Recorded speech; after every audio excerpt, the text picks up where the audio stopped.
라디오에 물어보세요.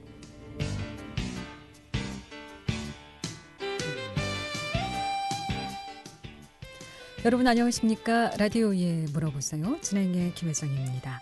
KBS 원주방송국 라디오에 물어보세요는 매주 월요일부터 금요일까지 우리 생활과 밀접한 다양한 분야의 생활 상담을 해드리고 있습니다.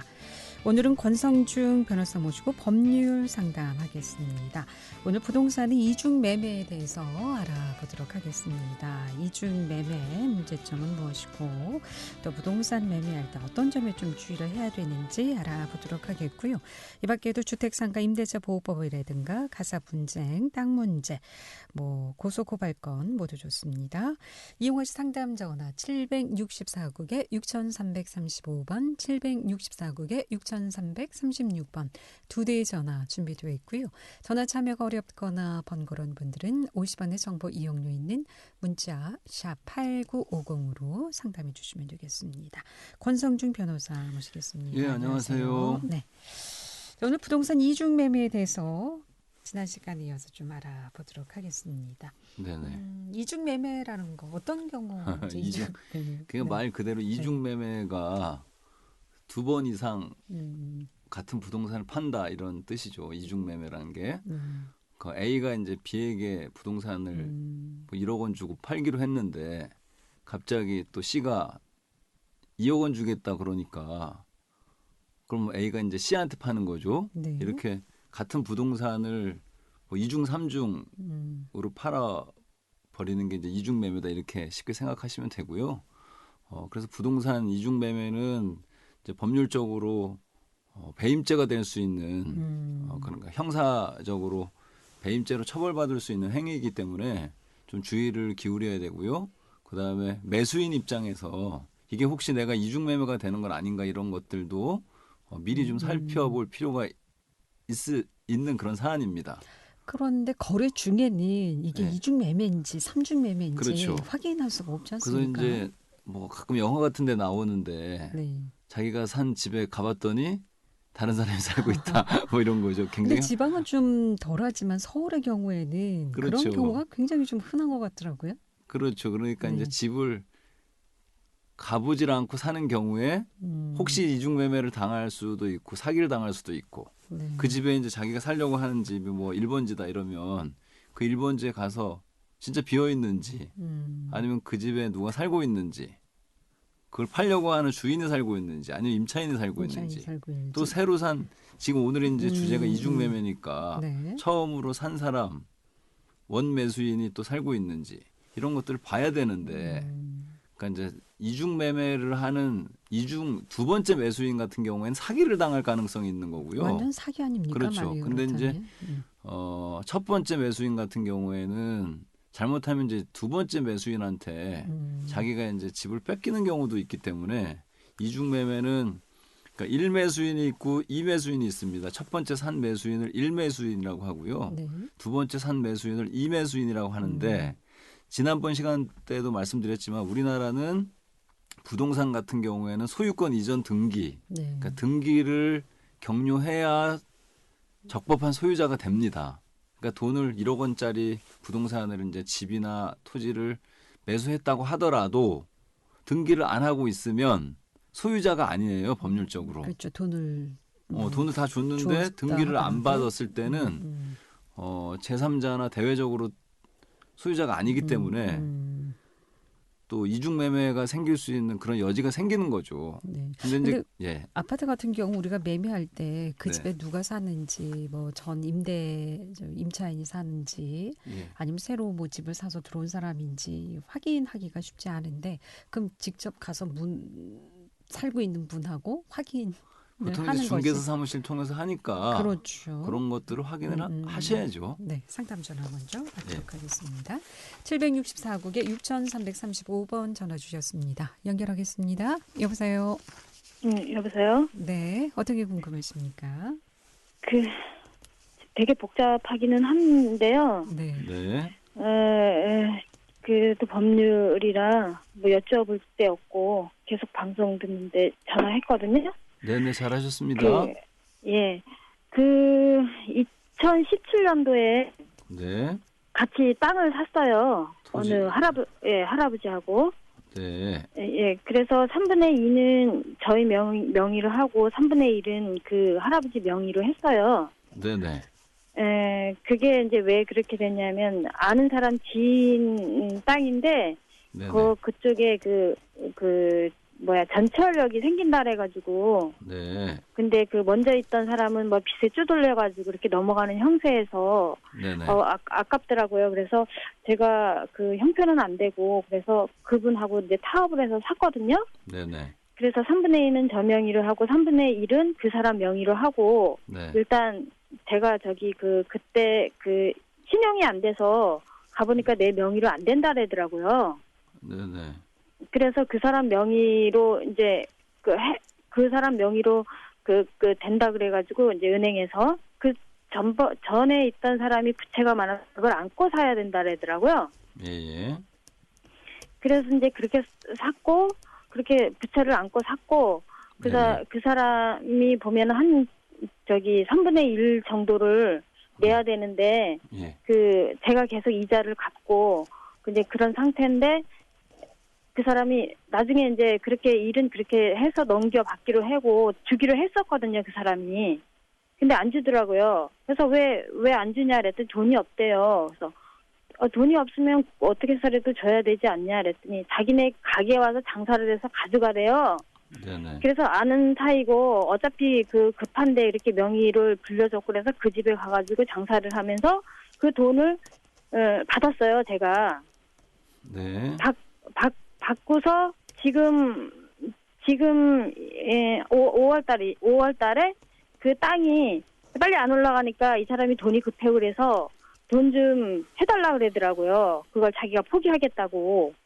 그래서 생각해 보겠다고 했고 한 일주일 후에 1,000만 원을 해줬고 그다음에 나머지 돈은 돈이 없으니까 30만 원씩 갚기로 했고 그래서 그 차용증 그런 거 써줬어요.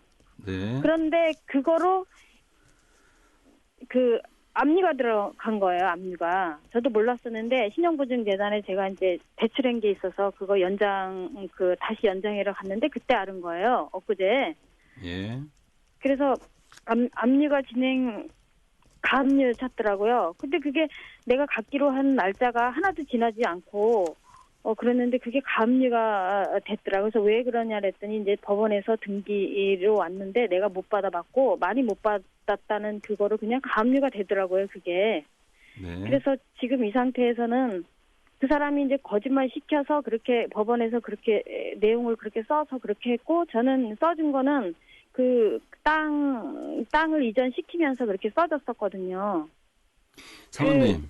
예. 예, 지금 말씀 이제 제가 어느 정도 들었고요. 예. 사안이 좀 복잡한 사안은 맞아요. 예. 근데 이제 맨 처음에 예. 할아버지라고 표현을 하셨기 때문에 제가 그렇게 하겠습니다. 그래서 그 3분의 1을 지분을 사신 분이 있잖아요. 예. 그분이 자기 돈을 내고 같이 사신 거예요? 아니요. 자기 돈을 맨 처음에는 안 주고 사고. 그러니까 제가 여쭤보는 거에 그냥 왜냐하면 길게 지금 말씀을 하셨기 때문에 제가 이제 여쭤보는 거예요. 그러니까 자기 돈을 안 내고 사신 분이에요, 그분은? 그러니까 사모님이 돈은 다 내셨고 그분은 명의만 빌려주신 거예요? 어떻게 됐냐면 그 전에 갖고 있던 사람 빚이 많아서 은행에 그거를 많이 잡아놨더라고요. 네네. 그걸 떠안고서 산 거예요. 떠안고서 사면서 나중에는 이 사람이 그 돈을 줬죠. 자기 지분에 대한 돈을. 아니 그럼 대출을 안고 샀다는 말씀이세요? 그 할아버지란 분도? 그럼 대출을 안고 샀으면 그 사람은 어쨌거나 자기 지분을 자기가 낸 거네요. 우리 3분의 2에 대해서는 사모님이 대출을 안고 사시고 예. 대출을 안고 산 것도 돈을 낸 거예요. 그러니까 제가 여쭤보는 건 그렇게 실제로 돈을 산 할아버지라는 분이 3분의 1 지분에 대한 대출을 안고 샀든 돈을 냈든 간에 실제로 3분의 1 지분을 사신 분이냐 아니면 그냥 명의만 빌려준 사람이냐를 여쭤보는 거예요. 명의만 맨 처음에 빌려줬었죠. 지금 말씀하시는 게 조금 정리가 잘 안 됩니다, 사모님. 예.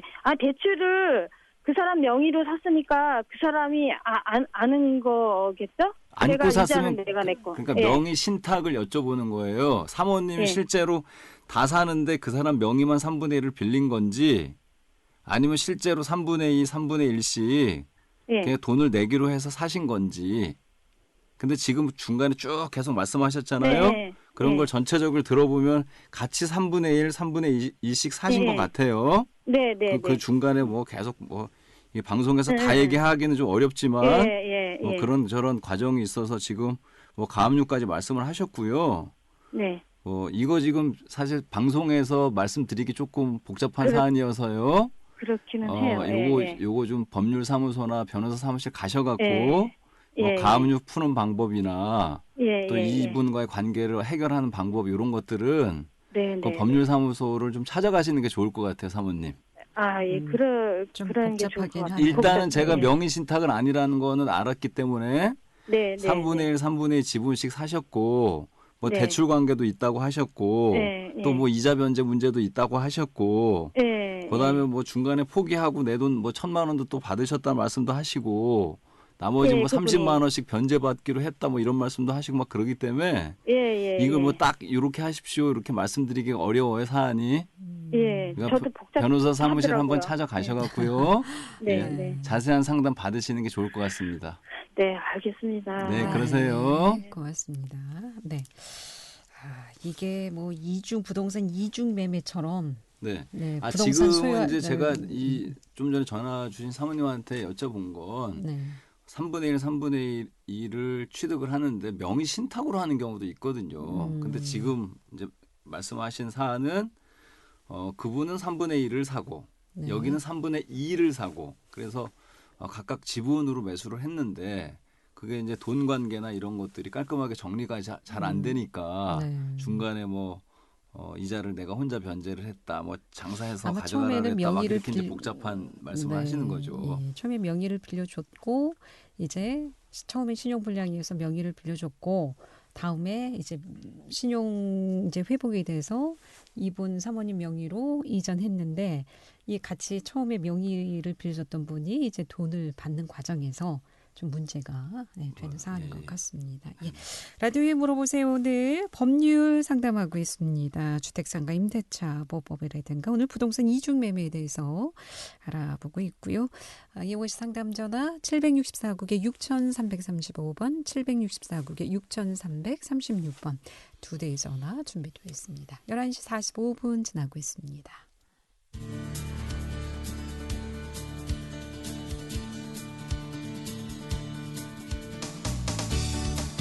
여러분께서는 KBS 원주방송국에서 진행해드리는 라디오에 물어보세요를 듣고 계십니다. 라디오에 물어보세요는 매주 월요일부터 금요일까지 실생활에 필요한 생활 상담을 해드리고 있습니다. 라디오에 물어보세요. 지금 여러분의 상담 전화를 받고 있습니다. 전화 주실 곳은 764-6335번, 764-6336번입니다. 지금 전화 주시면 전문가와 바로 상담하실 수 있습니다.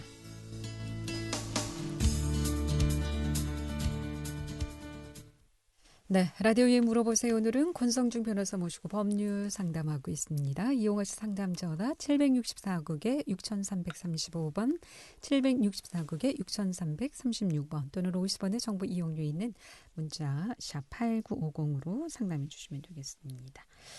자, 일단 이제 부동산이 이중 매매가 되는 경우가 한 사람하고 계약금만 주고 받은 상황에서 다른 사람이 뭐 돈을 더 주겠다 하면 또 계약을 할 수 있지 않을까 생각이 되는데 상담 전화 먼저 받고 이어가겠습니다. 764국에 6335번 전화 주신 분 연결하겠습니다. 여보세요. 예, 여보세요. 안녕하세요. 네, 두 분. 안녕하세요. 예, 예. 수고 네, 많으십니다. 안녕하세요. 예, 예. 제가 좀 짧게 시간도 없을 것 같은데, 제가 이제 구종반이 있는데, 구종반 명의로 돈이 한 1억 정도 있다면은, 이걸 공동 명의로 어디 부동산을 취득하려고 그래요. 아 잠깐만 무슨 다시 한번 다시 천천히 제가 잘 못 들었습니다. 구조공단이요? 법률구조공단 말씀하시는 건가요? 아니죠. 그 문중 땅인데, 문중 돈이 있는데, 아 문중. 네. 예. 그러니까 이제 9명 공동이 권한을 가지고 있습니다. 그 네네. 돈은. 네. 그래서 지금 은행 이자가 없으니까 이거 부동산을 사자고 이야기했는데 문제가 뭐냐면은 누구 명의로 살 것인가? 아니면 뭐 서로 사람 명의로 살 것인가? 근데 서로 사람 명의로 사람 이 사람 절차세 나와 1가구 2주택도 되고 뭐 불리한 얘기 많더라고요. 문중 이름으로 어떻게 살 수 있는 방법이 없을까요? 이게 이제 문중 돈이에요, 선생님? 그렇습니다. 9명이 해당되는 9가구가 해당되는 겁니다. 9세대가. 9세대가. 예. 그리고 복잡해요. 근데 문중이 뭐 이렇게 실체를 갖추고 있나요? 그럼요. 그 뭐냐면 이제 정관이나 대표자나 문중원들이 다 이렇게 조직이 되어 있는 문중인가요? 아니, 법적으로 되어 있는 건 한 개도 없습니다. 예, 일단 문중이 나중에 이제 법률 문제가 생길 수가 있는 그런 케이스들이 많기 때문에요. 예. 일단 문중의 돈이라고 하면 일단 문중 명의로 등기를 하시는 절차를 좀 밟는 게 좋을 것 같고요. 그걸 궁금합니다. 그게 이제 그런 것들은 법무사 사무실 가시면 그러니까 이제 법률사무소나 변호사 사무실이나 법무사 사무실에 가시면 문중 명의로 등기를 하는 그런 절차를 다 이제 상세하게 알려드릴 거예요. 그 절차를 방송에서 이런 거 저런 거 준비해라 이렇게 말씀드리는 건 좀 너무 적절치가 않고요. 그래서 거기 가시면 비용이 많이 들지 않겠습니까? 변호사한테 가면은? 아니 그거 이제 보통은 법무사님들이 많이 하시거든요. 그러니까 문중의 명의로 등기를 하려고 합니다. 이렇게 하시면 그 문중 명의로 하는 뭐 총회나 의사록이나 여러 가지 이제 절차들 이런 것들을 상세하게 이제 안내를 해주시고요. 거기에 필요한 서류들을 이제 이 문중원 9분이랑 같이 준비하셔서 그렇게 하시면 됩니다. 그러니까 비용은 제가 뭐 정확히 모르겠고요. 비용은 재산상에 1가구 2주택도 해당되잖아요. 네네. 그리고 여러 가지 세금은 뭐 문중 돈으로 내면 되는데 1가구 2주택 이런 거 관계가 되나 이 말? 그러니까 문중 명의로 등기를 하시면 당연히 뭐 1가구 2주택은 해당이 안 되고요. 이런 것들은. 그러면 문중에 어떤 그걸 하나 세워야 되겠네요. 예를 들면 뭐 예단법인지 사단법인지. 예, 맞습니다. 그래서 그 문중을 정확하게 법률적으로 뭐 성립시키거나 뭐 설립하는 그런 절차를 아까 제가 말씀드린 뭐 법무사나 변호사 사무실 가셔서 그 조직을 갖추시면 돼요. 아이고 고맙습니다. 한번 그렇게 해보세요. 예, 감사합니다. 네, 고맙습니다. 이 부동산이 한 사람 명의로 하면 참 깔끔하고 문제가 없을 텐데 이렇게. 이게 지금 전화 주신 분 같은 경우에 문중 재산인데 보통 뭐 서너 명이나 대표자 이름으로 등기하는 경우가 많아요. 아주 많아요. 그래서 이제 문제가 되는 한 경우가 분이 많죠. 나쁜 마음을 먹고 뭐 팔아먹거나 이렇게 했을 때는 나중에 이게 문중 재산이다라고 이제 주장을 해봤자 그게 뭐 지금 말씀드린 대로 문중이 조직이 되어 있거나 뭐 문중 명의로 등기가 되어 있었다거나 이렇게 이제 실체가 있어야 되는데 그 실체가 있다는 점을 밝히기가 쉽지 않거든요. 그래서 그런 절차를 하나하나 밟으셔서 뭐 어디 무슨 A 씨 뭐 김 씨 무슨 종중 이렇게 이제 등기를 하시면 뭐 좋을 것 같습니다. 자, 부동산 이중 매매에 대해서 우리 알아보고 있는데 만약에 이제 이중 매매가 등기 절차까지 끝나지 않은 상황이라면 그것도 이제 배임죄에 해당이 되나요? 그게 이제 좋은 질문 주셨는데요. A가 이제 1억짜리 집이라고 뭐 가정하겠습니다. 1억짜리 집 아파트를 B에게 팔기로 하고 계약금만 1,000만 원만 받았어요. 그런데 B가 갑자기 C가 나타나서 내가 1억 5천 주겠습니다. 더 주겠다 할 수 있죠. 그러면 A 입장에서는 당연히 1억 5천 주는 사람한테 하고 싶겠죠. 그럴 때는 이제 B한테 받은 1,000만 원을 그러니까 돌려주고 그러니까 배액 상환이죠. 같이 이제 1,000만 원을 더 배액 상환하고 그건 이제 해제하면 되고요. 상담 전화 계속해서 받겠습니다. 764국에 6335번 전화 주셨습니다. 연결하겠습니다. 여보세요. 여보세요. 네. 한 가지 잠깐만 여쭤보려고. 네, 천천히 말씀하세요. 여보세요. 네, 말씀하세요. 다른 게 아니고요. 네. 이제 며칠 전에 임대차 이걸 계약을 했는데요.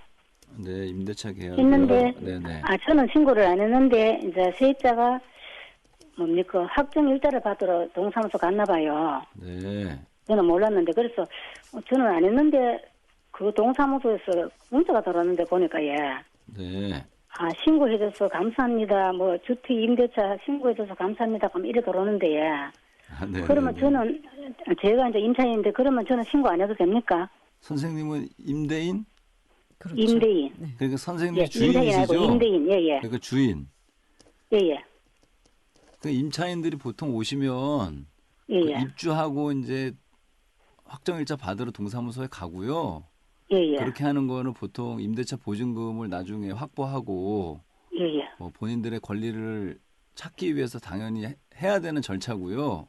예예. 그래서 그런 절차를 통해서 이제 우리 사모님이 이 임대차를 했다는 게 이제 관공서에 드러나는 거잖아요.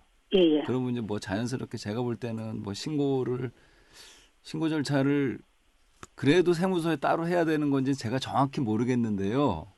그거는 이제 그 부분은 이제 세무 관련 문제이기 때문에 이게 자동적으로 동사무소에서 뭐 임대차 관계가 있으니까. 네, 제가 알기로는 전자는 그런 게 안 날라오던데. 예예.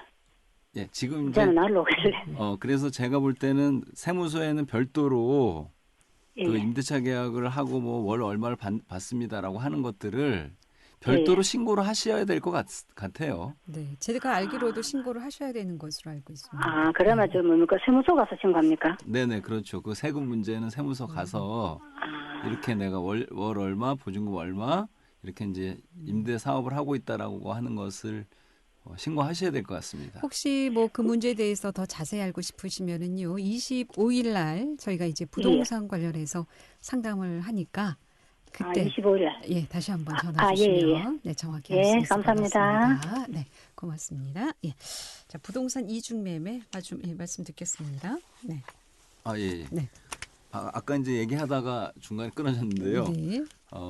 첫 번째 계약한 번째 매수인한테 사람보다 1억 주고 팔고 계약금 1,000만 원 받고 이제 두 번째 C란 사람한테 C라는 사람 더 준다고 1억 5천 하니. 주겠다 이러니까 그럼 1,500만 원을 또 받고 계약을 해요. 네. 그러면 이제 이중으로 계약을 한 그렇죠. 거죠. 네. 그래서 여기서 이제 계약금만 받은 상태에서는 2중, 3중으로 계약을 해도 배임죄가 되진 않습니다. 그 원 매도인이 계약금 A가 받은 자체로는 계약금만 받은 상태에서는 네. 왜냐하면 계약금의 배액을 상환하면 계약을 해제할 수 있기 때문에. 그렇죠. 근데 이제 계약금, 중도금, 뭐 잔금까지 다 받아놓고 또 이중 매매를 한다거나 이러면 이제 배임죄가 되고요. 그래서 법에서는 중도금을 받은 이후에, 그러니까 매도인이 중도금을 받은 이후에 이중 매매를 하면 배임죄가 된다. 이렇게 보고 그러니까 있습니다. 계약금까지는 두 사람한테 받든 세 사람한테 받든 네, 그건 상관이 없고요. 거기까지는 문제가 없다라는 네. 말씀이시군요. 그러니까